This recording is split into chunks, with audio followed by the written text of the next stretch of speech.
नमस्कार दोस्तों, मैं गुरु प्रसाद द्विवेदी आप सभी का स्वागत करता हूं अपने YouTube चैनल गुरु प्रसाद द्विवेदी पर।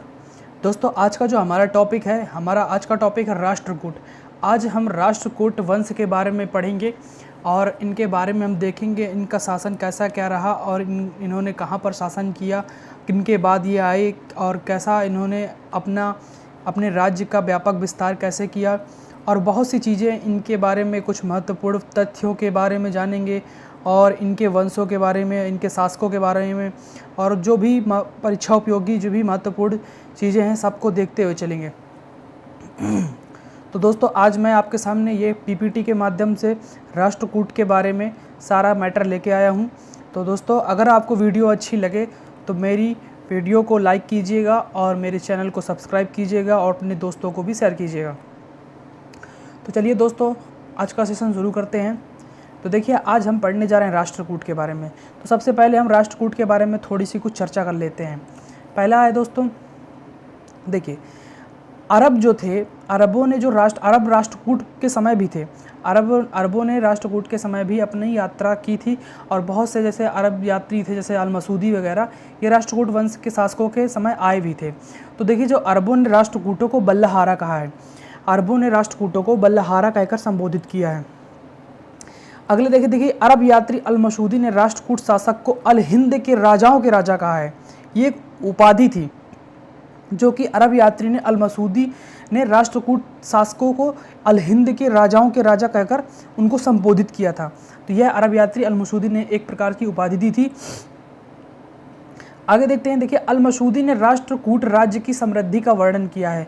अगर पेपर में पूछ लिया जाए कि राष्ट्रकूट के समृद्धि का वर्णन किस यात्री द्वारा किया जाता है, ऑप्शंस रख देगा अल मसूदी ने राष्ट्रकूट राज्य की समृद्धि का वर्णन किया है। आगे देखते हैं दोस्तों,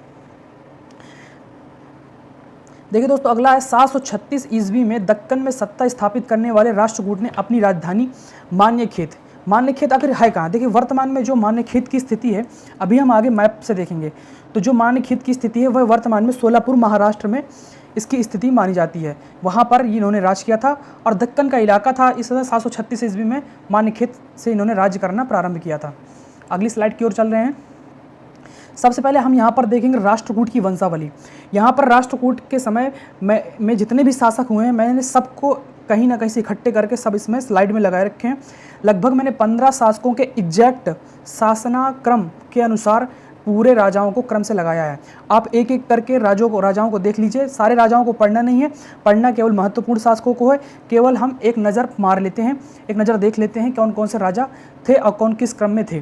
तो देखिए, सबसे पहले अगर बात करें तो सबसे पहले थे दंती दुर्ग। 735 से 756 तक इन्होंने शासन किया और दंती दुर्ग के बाद उनका उत्तराधिकारी आता है कृष्ण प्रथम का जो शासनकाल है वह 756 से 774 ईस्वी तक है।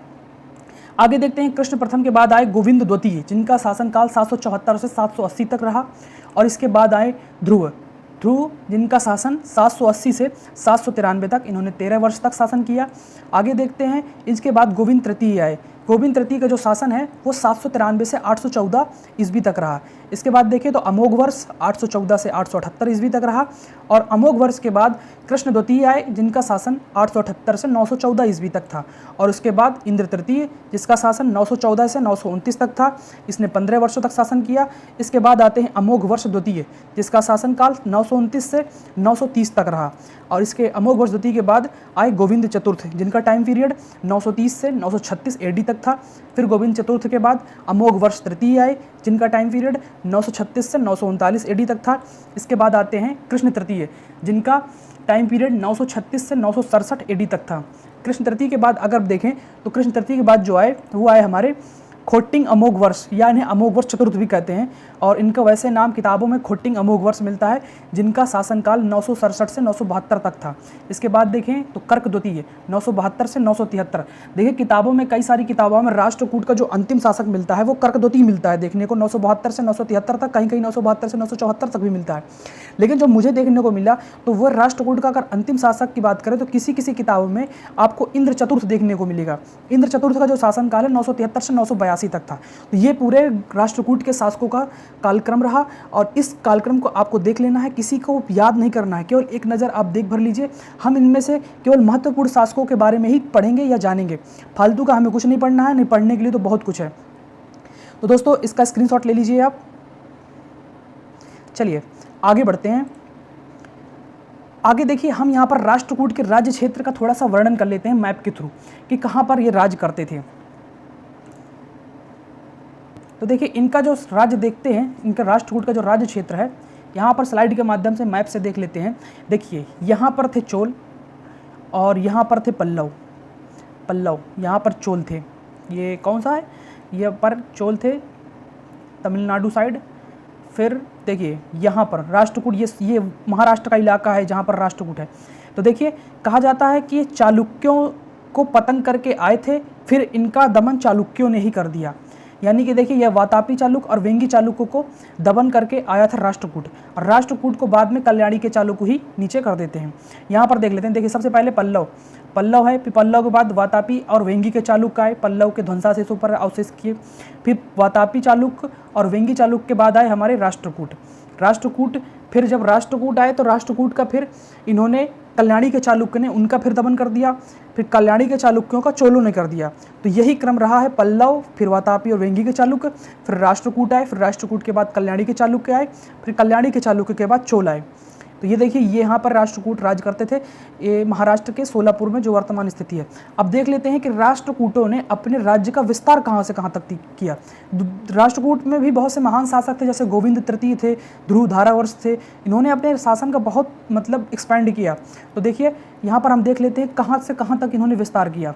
तो अगर बात करें, देखिए यहाँ से ये जो बॉर्डर छूता है, ये तमिलनाडु का बॉर्डर से लगाते हुए ये पूरा कर्नाटक एरिया, और यहाँ पर पूरा गोवा हुआ और ये सब आधा गुजरात, और यहाँ तक पूरा महाराष्ट्र लेते हुए यहाँ तक इनका राज्य फैला था, कन्नौज की बाउंड्री तक। ये देखिए कन्नौज है यहाँ पर। तो देखिए ये पूरा राष्ट्रकूटों का एम्पायर था। यहाँ तक इन्होंने करंट अपनी जो सिचुएशन थी अपनी यहाँ तक इन्होंने बढ़ा दी थी। लगभग अगर राष्ट्रकूट की डायनेस्टी की बात करें तो 8वीं शताब्दी के ये राजा थे और 10वीं शताब्दी तक रहे। 8वीं शताब्दी से 10वीं शताब्दी तक इन्होंने राज किया। तो आशा करता हूँ आप मेरी बात को सब समझ पा रहे होंगे कि मैं अब क्या कहना चाहता हूँ, और आप मैप के थ्रू समझ भी गए होंगे राष्ट्रकूटों ने कहाँ से कहाँ तक राज्य किया और उनका एम्पायर कहाँ से कहाँ तक फैला हुआ था। अब आगे देख लेते हैं कुछ महत्वपूर्ण तथ्य राष्ट्रकूटों के बारे में। देखिए संस्कृत एवं अरबी स्रोतों से राष्ट्रकूटों को लगभग 2 शताब्दियों तक भारत की सर्वोच्च शक्ति बताया गया है। तो देखिए इन्होंने जो राष्ट्रकूट थे उन्होंने 2 शताब्दियों तक राज्य भी किया है। 8वीं शताब्दी से 10वीं शताब्दी का इनका राज्य शासन का शासन का कालक्रम मिलता है 8वीं से 10वीं शताब्दी तक।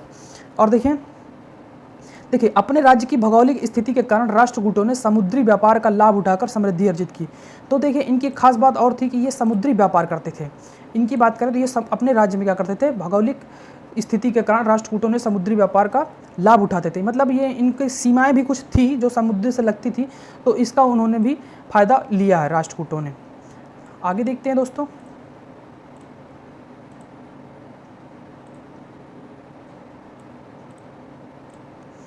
अगले देखिए राष्ट्रकूट वंश के जो महत्वपूर्ण राजा दंतीदुर्ग थे, इन्होंने नंदीपुर के गुर्जर राज्य और मालवा के गुर्जर प्रतिहारों को, यानी कि नंदीपुर के गुर्जर और मालवा के गुर्जर प्रतिहारों को पराजित किया और मध्य प्रदेश के पूर्वी क्षेत्रों में साम्राज्य का विस्तार भी किया है।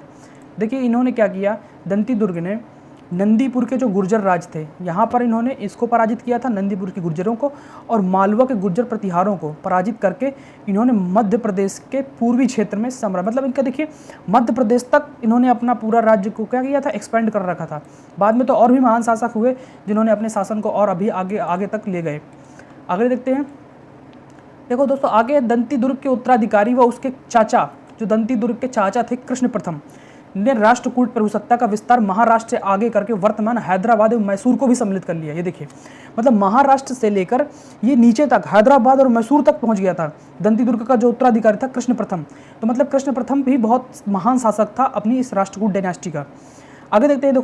देखो पेपर में पूछा जाता है कि एलोरा में कैलाशनाथ मंदिर का निर्माण किसने करवाया था, तो ये राष्ट्रकूट शासक कृष्ण प्रथम ने ही एलोरा में कैलाश मंदिर का निर्माण करवाया था, और यह है शिला स्थापत्य का अप्रतिम उदाहरण है। और देखिए दोस्तों राष्ट्रकूट राज्य का उत्तर दिशा में विस्तार देखिए। अब ये देखिए जो महाराष्ट्र से हैदराबाद तक ले गए थे दंतीदुर्ग के उत्तराधिकारी कृष्ण प्रथम, यानी कि कृष्ण प्रथम जो ले गए थे वो हैदराबाद और मैसूर तक बिल्कुल इन्होंने राज्य को अपना विस्तार किया था।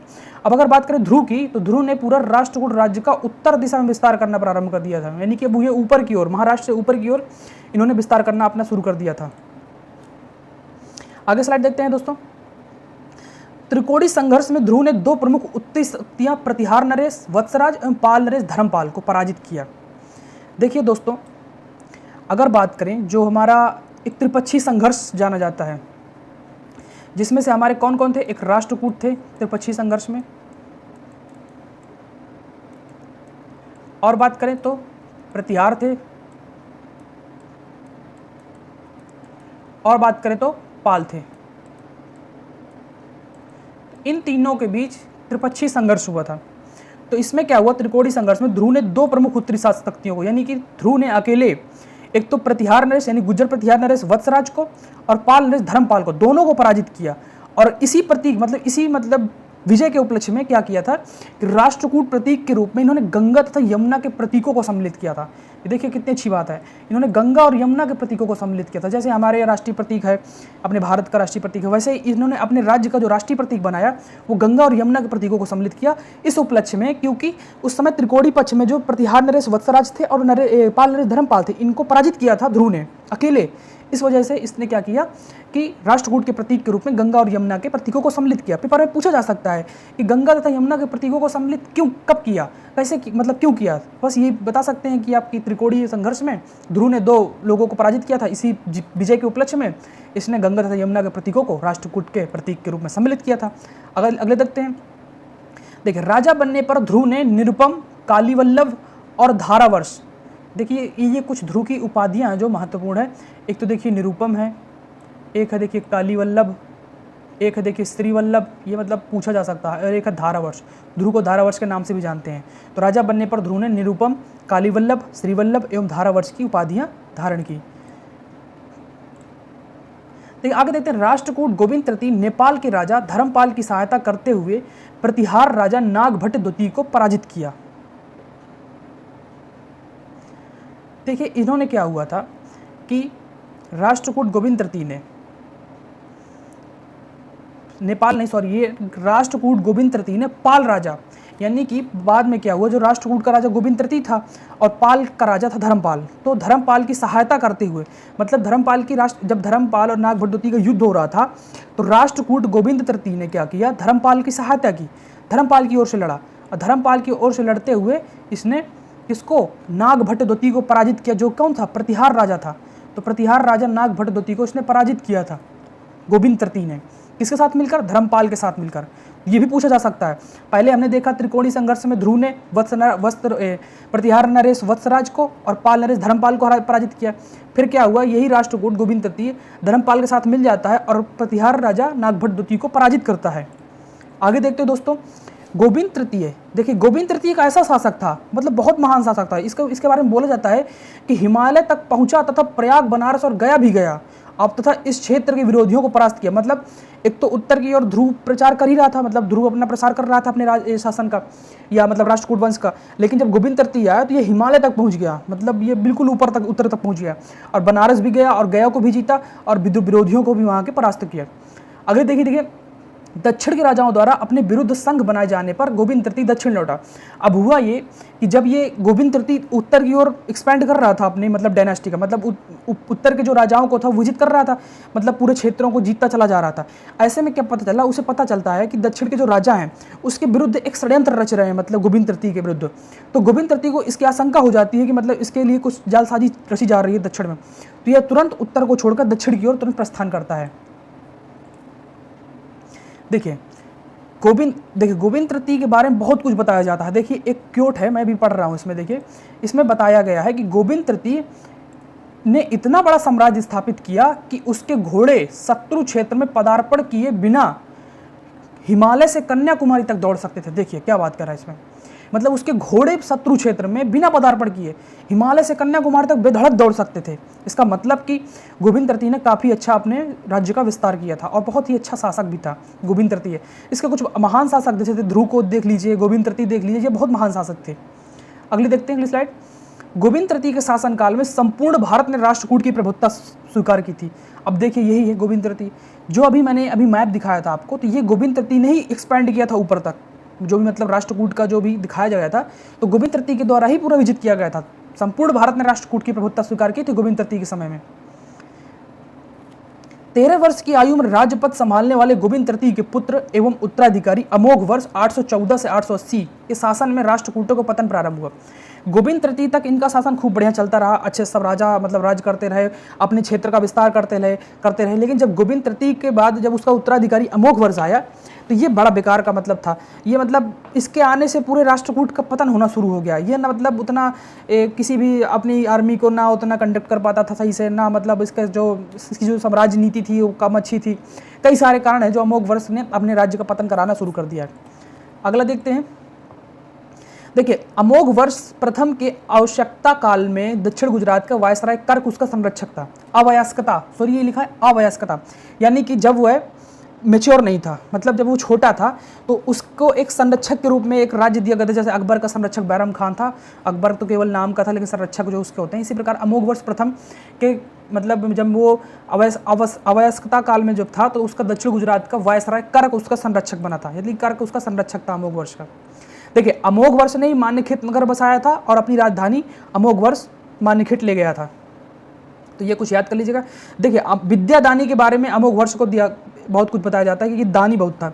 अमोघ वर्ष को बताते हैं अमोघ वर्ष विद्यादान तथा पुरस्कार देने में चंद्रगुप्त द्वितीय से भी महान था।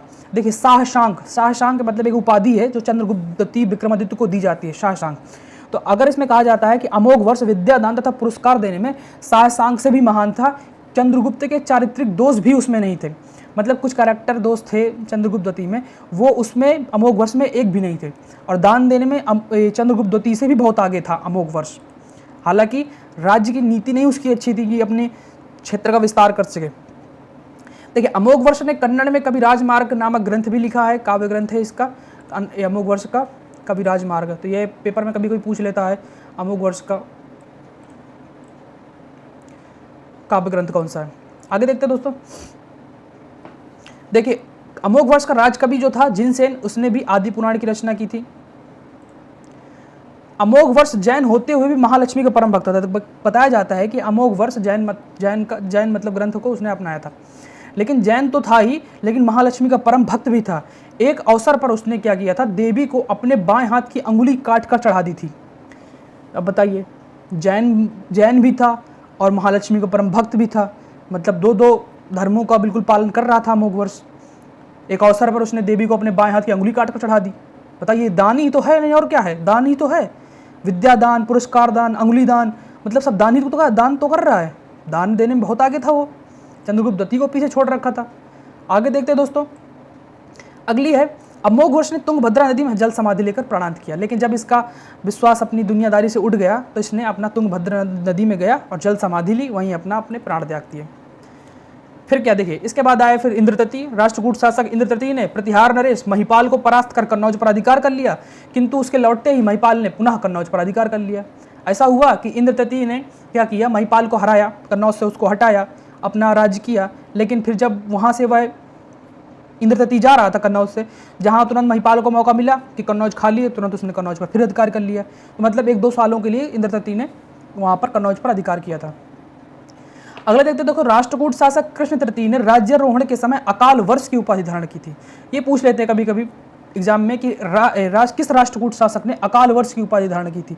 कुछ ऑप्शन रख देगा, अमोघ वर्ष, इंद्र तृतीय, गोविंद तृतीय, कृष्ण तृतीय। तो बस आपको लगा देना है कृष्ण तृतीय। राष्ट्रकूट शासक कृष्ण तृतीय ने राज्यारोहण के समय अकाल वर्ष की उपाधि धारण की थी। आगे बढ़ते दोस्तों। देखिए दोस्तों, कृष्ण तृतीय ने गंध नरेश भुतुंग की सहायता से चोल शासक, ये सॉरी गंध नहीं है, गंग पढ़िएगा, थोड़ा मिस प्रिंट हो गया है मुझसे भाई। अब इतना सारा प्रिंट करते हैं तो गलती तो हो जाती है कभी कभी, इतनी बड़ी भी गलती नहीं है। समझ लीजिए कि गंग लिखा है, अब गंध पढ़ना जरूरी है, ये हम बता तो रहे हैं गंग लिखा है, गंग पढ़ो उसे। कृष्ण तृतीय ने गंग नरेश भुतुंग की सहायता से चोल शासक परांतक तक आक्रमण कर कांची तथा तंजौर पर भी अधिकार कर लिया। अब बताइए, कृष्ण तृतीय भी बहुत महान शासक था। एक तो अभी हमने पढ़ा ध्रुव के बारे में, अभी पढ़ा गोविंद तृतीय के बारे में, अब पढ़ लीजिए कृष्ण तृतीय के बारे में, इसने क्या क्या उपलब्धियां थी। तो कृष्ण तृतीय ने गंग नरेश भुतुंग की सहायता से चोल शासक परांतक तक आक्रमण कर कांची तथा तंजौर पर भी अधिकार कर लिया, मतलब ये दक्षिण तक पूरा चला गया। इसने इसी उपलक्ष्य में, मतलब तंजौर और कांची को जीतने के उपलक्ष्य में, इसने एक उपाधि धारण की। एक उपाधि थी कांच, कांची को जीता इसलिए कांच उपाधि थी, मैंने लिखा नहीं है, कांची युग, सॉरी लिखा तो है कांची युग, इसकी एक उपाधि है। फिर दूसरी उपाधि है तंजेय मुकुंडा, क्योंकि तंजौर जीता था, तो कांची जीता था तो कांची युग, और तंजौर भी जीता था इसलिए तंजय मुकुंडा। तो इसकी दो उपाधियां थी, कांची युग और तंजय मुकुंडा की उपाधि धारण की थी कृष्ण तृतीय ने। अगला देखिए, चोल कुमार राजादित्य के नेतृत्व में प्रति आक्रमण किए जाने पर कृष्ण तृतीय ने उसे तकुल्लम के युद्ध में पराजित किया और चोल राज्य को जीतता हुआ रामेश्वरम तक पहुंच गया।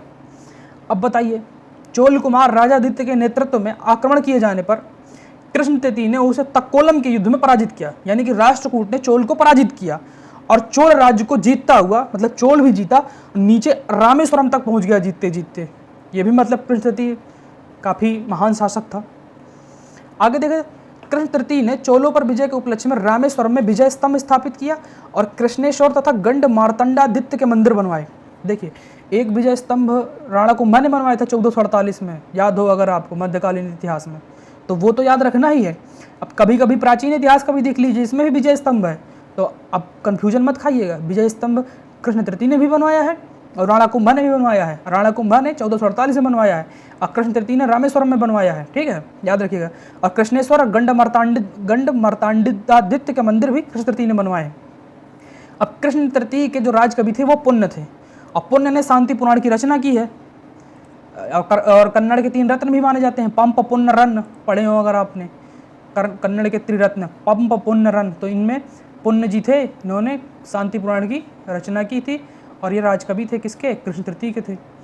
और इनके क्या में एक विद्वान और था पुष्पदंत, इसने ज्वाल मानिकल्प की रचना की है। समझ रहे हैं ना मैं आप क्या कर रहा हूँ। अगली देखिए हेडिंग है, कृष्ण थर्ड राष्ट्रकूट वंश का अंतिम योग्यतम शासक था। अंतिम था लेकिन योग्यतम था, और अभी अंतिम की बात नहीं है, मतलब ये योग्यतम अंतिम शासक था। और इसके बाद जो शासक मिलेंगे वो सब ढिलरे पुंजरे मिलेंगे, उनमें कोई मतलब क्षमता नहीं थी, वो सब ऐसे ही थे। अब वो अपने राज्य क्षेत्र का विस्तार कुछ खास नहीं कर पाए हैं, तो पढ़ लेते हैं थोड़ा बहुत उनके बारे में भी। ये राष्ट्रकूट वंश का अंतिम शासक कर्कद्वतीय था। देखिए मैं बताया था ना, कर्कद्वतीय भी मिलता है, इंद्र चतुर्थ भी मिलता है, तो कन्फ्यूजन मत होइएगा। जिसके पश्चात राष्ट्रकूट राज्य समाप्त हो गया और राष्ट्रकूट शासक शैव, वैष्णव, शाक्त एवं जैन मत के उपासक थे। कोई शैव का था, कोई वैष्णव का था, कोई शाक्त था, कोई जैन मत का था। इसी प्रकार पालों और राष्ट्रकूटों के पास नौसैनिक दस्ते भी थे। गुज्जर प्रतिहार, पाल एवं राष्ट्रकूट राज्य चक्रवर्ती आदर्श का पालन करते थे, जिसमें अनेक छोटे शासकों का राजा के साथ अधीनता का संबंध था। मतलब चक्रवर्ती आदर्श एक ऐसा होता है कि मतलब अपने अधीन कई सारे राजाओं को मतलब ये कई जगह अपने अधीन रखते थे। अगली स्लाइड देख लेते हैं। तो दोस्तों बस अब यहीं तक ख़त्म हुआ, जितना था हो गया। बस एक अच्छा सा क्योट है, पढ़ लीजिए। कामयाबी एक दिन में नहीं मिलती, लेकिन एक दिन ज़रूर मिलती है, इसलिए हार कभी मत मानना। जो आपको अच्छा लग रहा है करो, दिल से करो, मन से करो, लगन से करो, कभी ना कभी आपको सफलता ज़रूर मिलेगी। इसलिए लास्ट में एक स्लाइड आ रही है आपके लिए, डोंट गिव अप, कभी त्यागना नहीं, हमेशा लड़ते रहो और अपनी लक्ष्य को पाते रहो। तो दोस्तों बस आज यहीं तक रहा। अगर वीडियो अच्छी लगी हो तो लाइक और सब्सक्राइब कीजिएगा। धन्यवाद। जय हिंद, जय भारत। मिलते हैं अगली वीडियो के साथ जल्दी।